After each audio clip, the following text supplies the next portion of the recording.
sebelum kita mulai pembelajaran kita, marilah kita berdoa. Doa dimulai.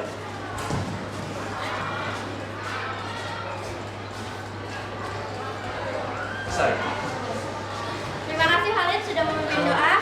Ya. Jadi setiap kegiatan kita berusaha untuk mengawali dengan doa. Biar ilmu yang kita dapatkan hari ini berkah. Sebelumnya Ibu mau tanya dulu, siapa yang hari ini tidak hadir? Siap, tidak ada. Hadir semua? Hadir semua. Alhamdulillah. Jadi semangat buat hari ini belajarnya? Semangat. Oke. Hari ini kita akan belajar materi selanjutnya dari pembahasan sebelumnya.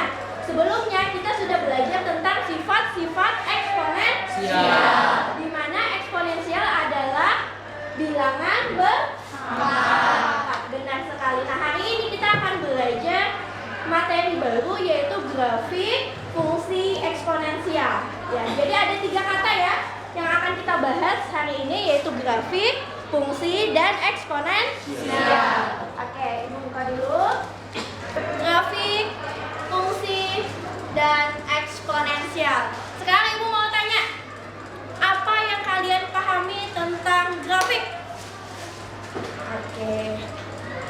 Siapa ya yang Ibu tunjuk ya? Oke, Ibu tunjuk. Ibu tunjuk itu ya. Dari kelompok 2. Sandi, silakan.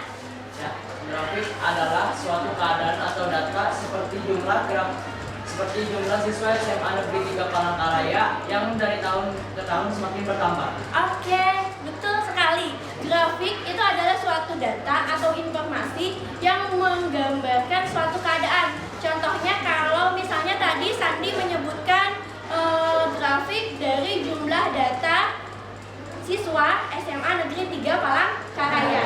Setiap tahun kan bertambah atau berkurang nanti terlihat pada grafik. Kemudian ada kata fungsi. Apa itu fungsi? Fungsi, oke, Ibu persilahkan kepada siapa ya? Linda, oke, kepada Linda. Fungsi adalah pemetaan satu-satu dari satuan anggota himpunan A ke himpunan B. Oke, betul sekali. Jadi, fungsi adalah pemetaan satu-satu tadi Linda bilang dari himpunan A ke himpunan B, di mana himpunan A itu adalah domain dan himpunan B adalah kodomain. Iya, kalian sudah belajar itu di SMP tentang grafik. Terus eksponensial kita sudah belajar bahwa itu adalah bilangan berpangkat. Sekarang Ibu mau menunjukkan contoh grafiknya. Nih, ini adalah contoh grafiknya, di mana grafik bisa berbentuk diagram. Diagram apa ini? Batang. Kemudian ini adalah diagram garis. Oke. Jadi ini adalah contoh grafik fungsi. Grafik fungsi di sini adalah ini jumlah penduduk. Jadi benar tadi grafik untuk menggambarkan sesuatu, yang digambarkan di sini adalah jumlah penduduk. Dikatakan fungsi, dia memetakan satu-satu dari setiap anggota A ke anggota B. Di sini yaitu memetakan dari tahun 2002. Jumlah penduduknya adalah 10.000 lebih, 100.000 lebih. Jadi itu adalah pemetaan satu-satu. Nah, hari ini kita akan belajar yang namanya grafik fungsi eksponensial. Oke. Nah, ada grafik fungsi eksponensial, kemudian ada 2 kompetensi dasar yang kita pelajari. Bisa dibaca. Jadi yang diharapkan hari ini didapat yaitu yang pertama, mendeskripsikan dan menentukan penyelesaian fungsi eksponensial dan fungsi logaritma dengan masalah kontekstual, jadi masalah yang ada dalam kehidupan kita. Kemudian keberkaitannya dengan perhitungan matematika kita. Kemudian 4.1 menyajikan dan menyelesaikan masalah yang berkaitan dengan fungsi eksponensial dan fungsi logaritma. Nih, ini ada pembagiannya. Makanya Ibu minta kalian membawa laptop karena ada beberapa bagiannya. Sainsnya kalian akan belajar tentang laju pertumbuhan penduduk. Kemudian teknologinya dengan menggunakan laptop, di dalamnya ada aplikasi GeoGebra yang sudah kita pelajari. Maka kalian akan belajar belajar menggambar grafiknya. Kemudian engineeringnya kalian membuat proyek tadi yaitu berupa poster, brosur ataupun buku saku. Dan matematikanya nanti kita akan menghitung bentuk umum, fungsi eksponensial, kemudian cara menggambar grafiknya. Ya, oke, ini yang kita harapkan selama pembelajaran ke depan. Oke, selanjutnya Ibu akan melayangkan video. Ini sudah duduk dalam satu kelompok? Sudah? Oke, sudah. Nanti akan Ibu bagikan lembar kerjanya. Namun kita tonton dulu videonya ya bersama-sama. Mohon diperhatikan. 2000 tahun yang lalu, bumi kita hanya diisi dengan 250 juta manusia. Dunia masih sepi. Jumlah manusia masih kalah banyak dibandingkan jumlah harimau atau gajah yang ada di hutan-hutan. Tapi, lambat laun, jumlah manusia semakin bertambah. Manusia terus beranak pinak, melahirkan generasi-generasi baru penghuni bumi.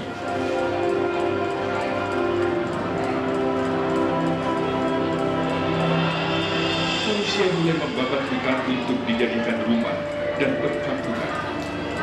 Harimau, gajah, dan hewan-hewan liar lainnya pun mulai tergeser oleh semakin banyaknya manusia. Awalnya, pertumbuhan jumlah penduduk dunia sangat lambat.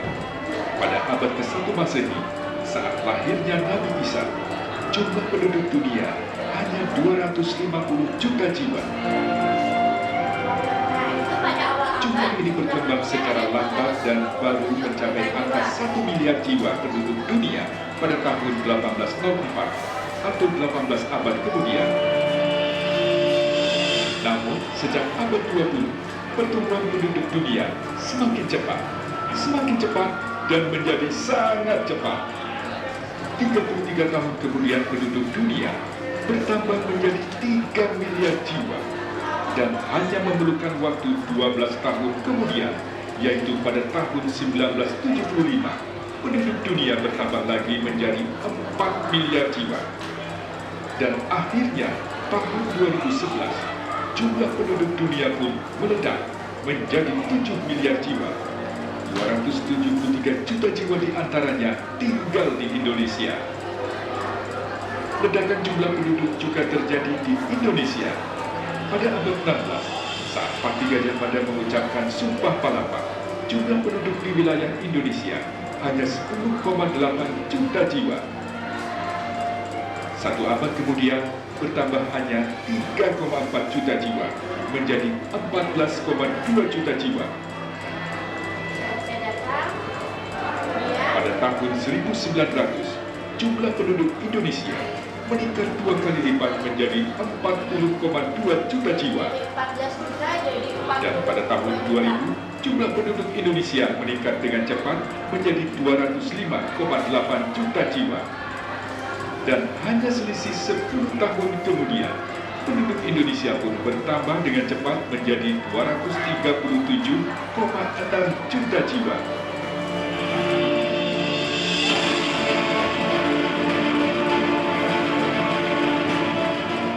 Ledakan jumlah penduduk sebenarnya telah terjadi tandanya pada tahun 2000. Pada saat itu, gerakan KB yang telah dikampanyekan pemerintah sejak tahun 1907 mulai terlihat dampaknya. Kampanye keluarga berencana telah berhasil menekan angka kematian ibu dan anak, sehingga banyak lahir anak-anak yang kemudian disebut era baby booming. Penemuan di bidang kesehatan juga ikut memberi andil. Teknologi kesehatan yang semakin canggih membuat jumlah kematian semakin kecil dan usia hidup manusia juga semakin lama. Alhasil, boom, jumlah penduduk pun meledak, meningkat berlipat-lipat dalam waktu yang juga semakin singkat. Lalu, apa yang akan terjadi jika ledakan jumlah penduduk ini dibiarkan begitu saja? Nah, kalau dibiarkan, apa yang akan terjadi kemudian? Oke,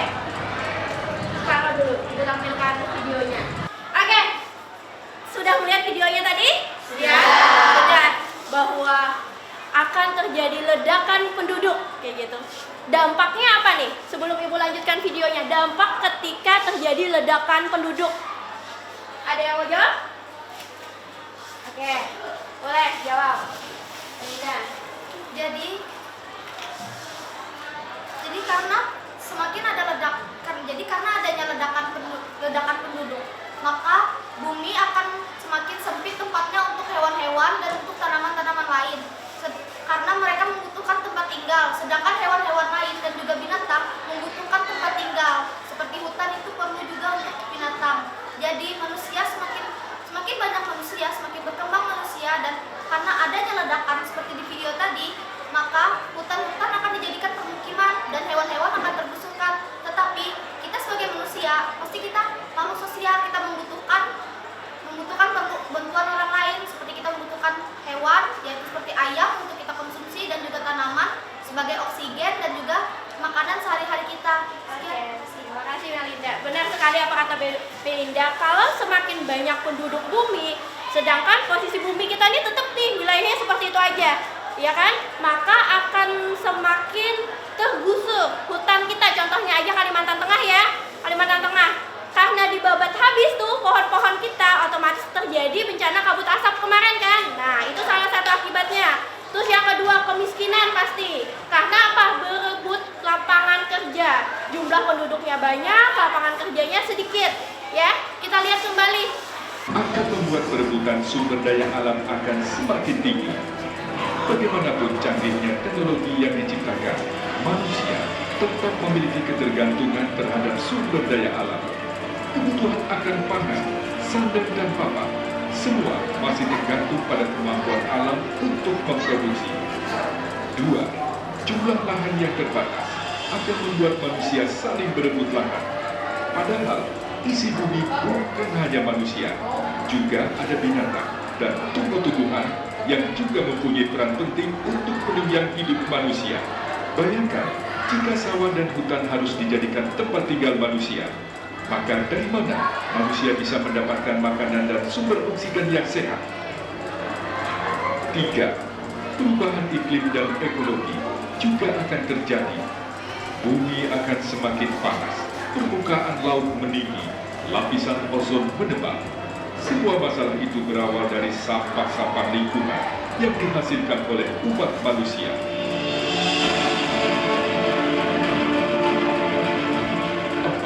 Akan terjadi masalah sosial yang pelik karena akan terjadi persaingan sengit antar manusia untuk bisa hidup layak, mendapatkan pekerjaan dan penghasilan, serta sumber makanan dan tempat tinggal. Yang jelas, ledakan penduduk akan membuat bumi akan semakin sesak oleh manusia. Kepadatan penduduk semakin tinggi, dan manusia pun harus tinggal berhimpit-himpitan. Kata Profesor Jack Diamond dalam bukunya Collapse, ledakan penduduk yang tidak terkendali bisa menyebabkan kepunahan umat manusia karena akan terjadi ecological suicide atau bunuh diri umat manusia karena terjadinya kerusakan lingkungan. Peneliti lain, Nina Fedorov, bahkan mengatakan bahwa jumlah penduduk dunia saat ini sudah melebihi daya dukung dan daya tampung lingkungan, sehingga akan semakin banyak manusia yang kelaparan dan kesulitan air. Kelaparan juga akibatnya karena kesulitan air. Ada di wilayah-wilayah kita di Indonesia yang ada kesulitan air. Apakah Anda masih bisa santai? Bumi sedang dalam ancaman. Cara untuk mengatasi kepadatan penduduk. Oke, Wisnu, boleh. Dengan menggunakan program keluarga berencana atau KB, Bu, agar kelahiran anak dapat dikendalikan. Oke, betul sekali. Dengan salah satu caranya yaitu seperti dibilang Wisnu tadi, pemerintah kita mencanangkan program KB, keluarga berencana. Program ini sudah dicanangkan sejak tahun 1970. Fungsinya untuk ibaratnya mengendalikan kelahiran. Selain itu banyak cara yang lain lagi, seperti itu. Iya. Bagaimana bisa dikatakan akan terjadinya ledakan penduduk, sedangkan di wilayah bumi masih luas. misalnya di daerah di Provinsi Kalimantan Tengah kita ini masih banyak wilayah kosong tanpa penduduk. Penjelasan. Oke, terima kasih atas pertanyaannya. Tadi temannya bertanya bahwa kenapa bisa dikatakan ledakan penduduk, sedangkan di Kalimantan Tengah sendiri masih banyak wilayah kosong yang tidak berpenghuni, ya kan? Kalian pernah nih dari Palangkaraya ke Banjar, ngelewatin wilayah kan? Ada kan wilayah yang tanpa penghuni? Gak ada perumahannya ada? Ada. Iya. Jadi ledakan penduduk itu terjadi karena prediksi, bisa diprediksikan, yaitu dengan cara menghitung kelajuan jumlah penduduk. Jadi sebenarnya dengan melihat jumlah penduduk hari ini, kemudian presentasi kelajuan pertumbuhan penduduk, maka kita bisa memprediksikan 10, 20, bahkan 100 tahun yang akan datang jumlah penduduk di bumi. Nah, hari ini kita akan belajar itu, dan kalian akan mendiskusikan itu bersama-sama kelompoknya. Kita akan mengetahui kayak gimana sih cara menghitung jumlah penduduk di masa depan, seperti itu, ya. Oke, oleh satu, kemudian langsung didiskusikan sama teman-temannya. Pada lembah kerja ini ada beberapa tugas. Tugas 1, tugas 2, tugas 3, tugas 4, di mana? Oke, boleh didiskusikan langsung sama teman-temannya sambil dikasih penjelasan. Tugas, ya, boleh lihat lembah kerjanya. Tugas 1 yaitu ada suatu masalah di sini. Pada tahun 2010, penduduk Provinsi Bali sekitar 3,4 juta jiwa. Jika pertumbuhan penduduk di Provinsi Bali sekitar 1,5% per tahun, maka berapa jumlah penduduk Provinsi Bali 20 tahun yang akan datang?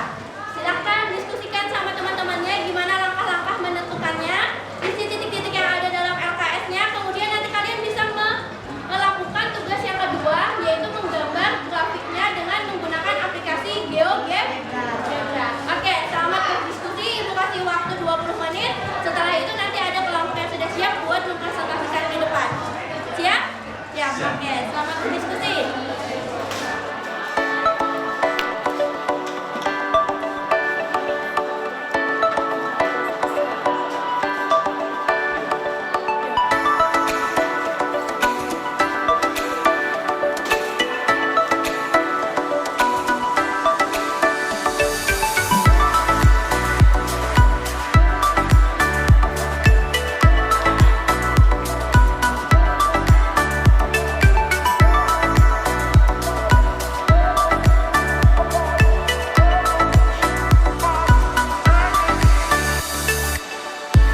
diskusinya di depan?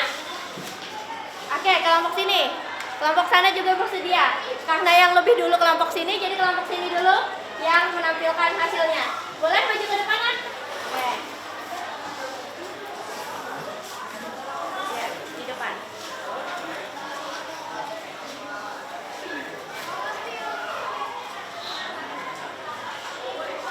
Dari perwakilan kelompok 5 ingin menjelaskan hasil dari diskusi kami. Jadi, pada diskusi kami, pada awal tahun 2010 terdapat 3,4 juta jiwa di Provinsi Bali. Lalu, pada selang tahun berikutnya, yaitu pada tahun 2011, ada yaitu 3,4 dikalikan dengan 1,015 pangkatkan 1 karena pada selang 1 tahun. Lalu, pada selang tahun 2012, yaitu 2 tahun setelah tahun 2010, yaitu dapat disimpulkan yaitu 3,14 dikalikan dengan 1,015 pangkat 2. Dan kita juga bisa mengetahui hasil dari jumlah penduduk di Provinsi Bali dengan yaitu caranya yaitu pada tahun misalnya pada tahun 2020 yaitu selang 10 tahun kemudiannya yaitu dengan cara 3,4 dikalikan dengan 1,015 pangkatkan 20 karena pangkat 20 dari selang 10 tahun kemudian.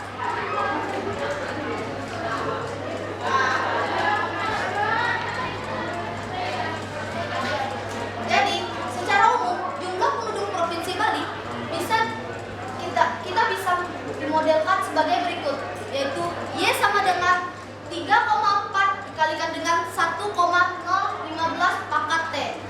Dengan T yaitu selang waktu dalam tahun setelah 2010. Lalu jadi dari situ maka dapat kita temukan yaitu maka fungsi pertumbuhan eksponensial dapat dinyatakan sebagai berikut yaitu Y sama dengan B dikalikan dengan A pangkat X dengan A yaitu faktor pertumbuhan A yaitu sama dengan 1 tambah R dengan R yaitu laju pertumbuhan per selang waktu T dan Y jumlah setelah selang waktu T dan juga menggunakan fraksinya yaitu X sama dengan T kecil per T besar yaitu dan yang terakhir yaitu B sama dengan jumlah asal atau ketika X sama dengan 0.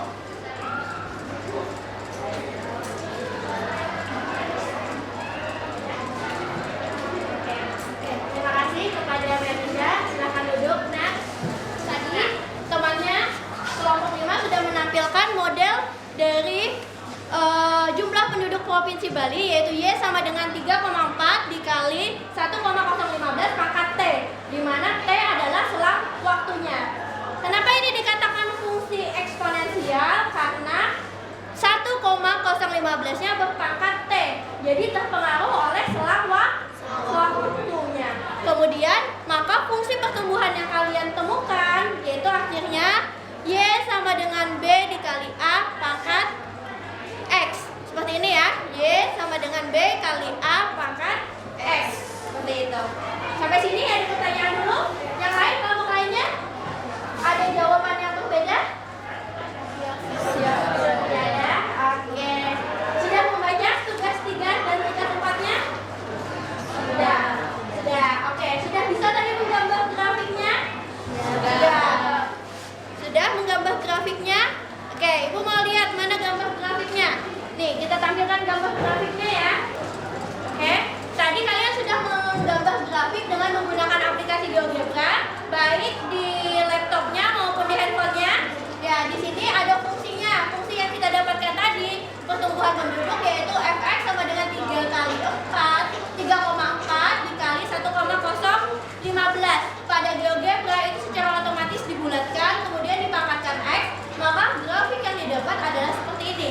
Ini grafik dari pertumbuhan jumlah penduduk di Provinsi Bali. Di awalnya memang di 50 tahun yang akan datang jumlah penduduknya masih sedikit, tapi 250 tahun yang akan datang bahkan 350 tahun yang akan datang kurvanya semakin naik, grafiknya semakin naik. Otomatis ini yang menunjukkan, makanya pemerintah kita itu memprediksi bakal terjadi ledakan penduduk. Dari perhitungan seperti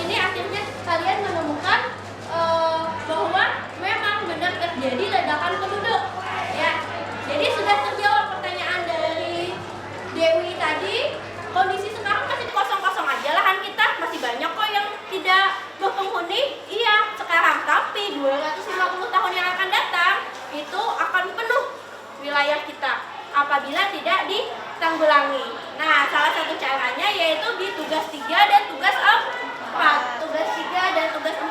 Nah, tugas 3 dan tugas 4-nya kalian itu merencanakan proyek. Jadi sekarang bikin proyeknya, apa yang kalian buat untuk ikut andil dalam mensosialisasikan ancaman ledakan penduduk.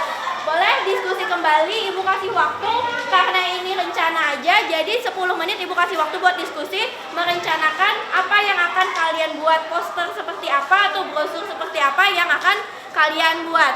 Paham? Paham. Oke, Ibu kasih waktu 10 menit.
Brosur. Oke. Kelompok 2, kalian berencana membuat apa? Poster. Kelompok 3? Poster. Kelompok 4? Poster juga. Kelompok 5? Poster. Oke. Nah, tugas proyek kalian membuat poster tadi itu dikumpulkan pada pertemuan selanjutnya, yaitu hari Senin. Hari Senin minggu depan dikumpulkan, nanti dipresentasikan hasilnya ya. Apa yang kalian tampilkan pada poster sama brosur tersebut. Oke? Itu tugasnya. Kemudian sampai sini dulu nih pembelajaran kita. Ada yang mau ditanyakan nggak? Tidak ada. Jadi hari ini bisa kita simpulkan kita sudah belajar apa itu fungsi eksponensial. Kemudian yang kedua, cara menggambar grafik fungsi eksponensial. Dan yang ketiga yaitu bagaimana menyelesaikan masalah. Yaitu masalahnya tadi tentang penduduk di Provinsi Bali. Ya. Habis itu selanjutnya nanti kita belajar materi selanjutnya. Persiapkan dirinya baik-baik, belajar yang rajin di rumah. Sebelum kita tutup pelajaran hari ini, Ibu minta Khalid buat pimpin doa lagi. Kita berdoa dimulai.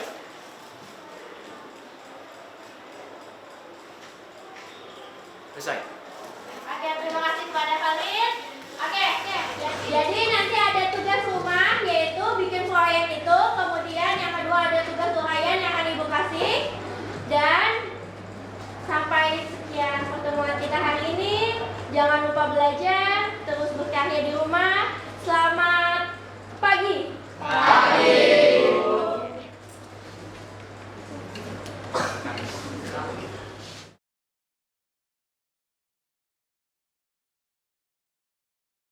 Oke, bagaimana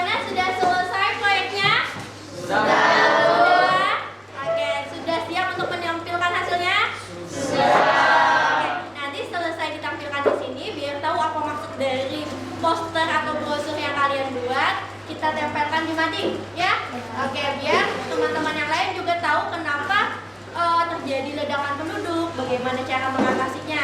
Ya, oke.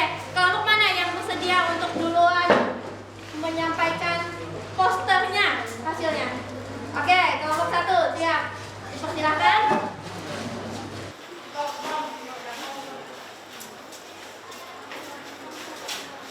Selamat siang. Di sini saya mewakili dari kelompok 1 akan menjelaskan tentang brosur kami. Ini adalah brosur pertumbuhan penduduk di daerah Bali.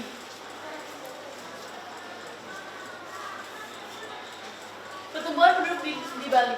Ledakan penduduk di Bali. Pertumbuhan penduduk di Bali dari tahun ke tahun sangat meningkat. Sedangkan wilayah Bali tidak bertambah besar atau luas. Cara untuk mengatasi ledakan penduduk di Bali. Yang pertama, mengikuti program keluarga berencana atau KB. Yang kedua, tidak melakukan pernikahan di bawah umur. Dan masih banyak lagi yang bisa kita lakukan agar tidak terjadi ledakan penduduk. Terima kasih. Terima kasih, kasih tepuk tangan buat Dua boleh menyampaikan hasil itunya, posternya. Kelompok 2.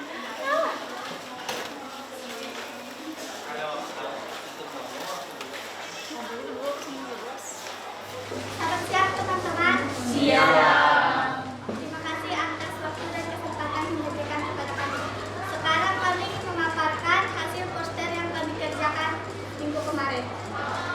Mengapa suatu daerah dapat terjadinya ledakan penduduk?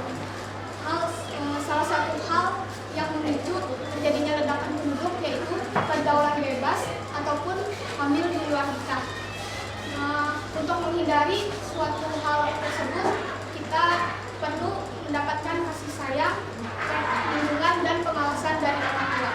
Bahwa pergaulan bebas ini adalah suatu kasus yang dapat dipengaruhi orang lain dan merusak masa depannya. Oleh karena itu, mari kita menjaga dan membimbing diri kita sendiri, terutama orang tua yang perlu membimbing anak perempuannya. Sekian paparan poster kami. Terima kasih. Kasih tepuk tangan buat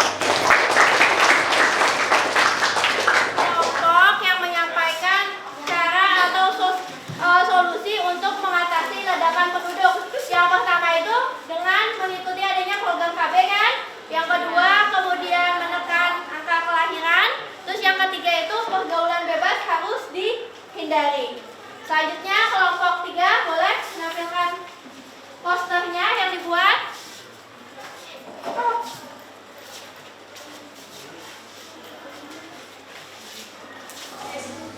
Selamat siang teman-teman. Saya di sini, saya berdiri di sini mewakili dari kelompok 3. Di sini saya akan menjelaskan grafik dari peledakan penduduk di sini dan kita akan melakukan keluarga berencana dan dengan 2 anak cukup. Sekian dari kelompok 3 dan terima kasih. Oke, kasih tepuk tangan buat kelompok 4 boleh tampil ke depan. Siap.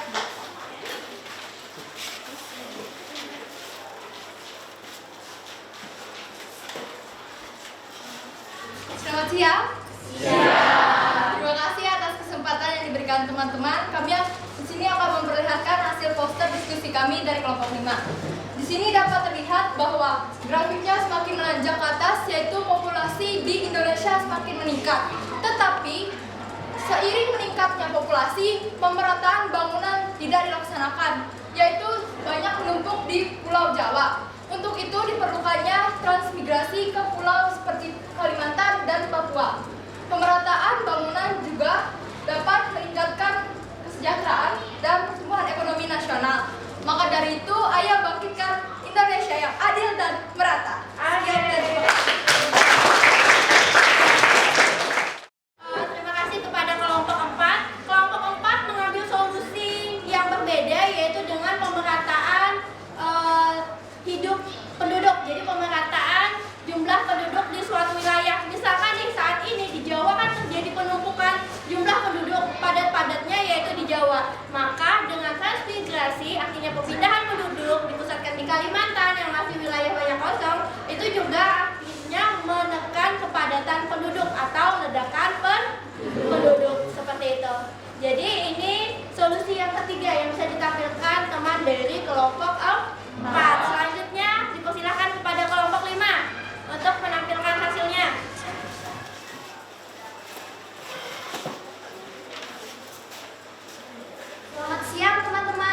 Terima kasih atas kesempatan yang telah kalian berikan. Baik teman-teman, di sini kami akan mempresentasikan hasil poster yang telah kami buat. Seperti yang bisa kalian lihat, poster ini menunjukkan membeludaknya penduduk di Indonesia. Kalian bisa melihat pada grafik, membeludaknya penduduk Indonesia terjadi tahun demi tahun. Solusi yang kami dapatkan yaitu dengan cara program berencana atau KB, yang bisa kalian sebut KB, yang sudah diberikan pemerintah, atau pada saat remaja tidak melakukan pernikahan dini. Sekian dari kami, terima kasih. Sebelum itu, mari kita sama-sama mengucapkan salam remaja genre. Salam remaja genre. Saatnya yang muda berencana. Oke, kasih tepuk tangan.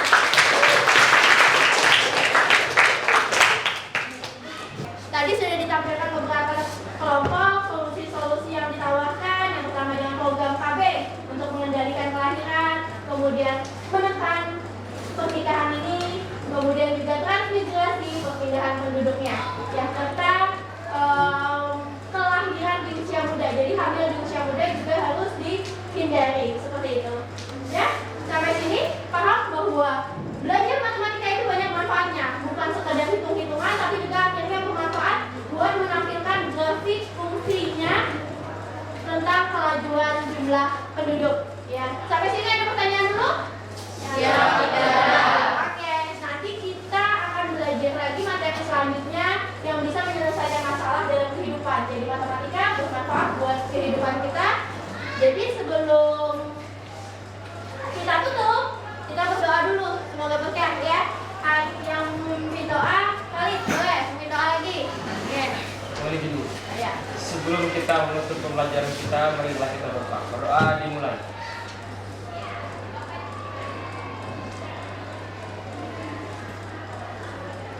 Oke, terima kasih. Terima kasih sudah belajar dengan semangat, belajar yang rajin di rumah, dan beli informasi sebanyak-banyaknya, karena di zaman kalian sekarang itu mudah untuk mendapatkan informasi, baik dari buku di perpustakaan, media sosial, kemudian di internet. Ya, jadi belajar yang rajin, kemudian pahami bahwa belajar matematika itu bukan sekedar hitungan, tapi juga dapat menyelesaikan kehidupan kita. Ya. Masalah-masalah dalam kehidupan kita. Semangat? Semangat. Ya, kita tutup. Ibu ucapkan selamat belajar dan selamat siang. Siang. Oke, good. Terima kasih. Alhamdulillah.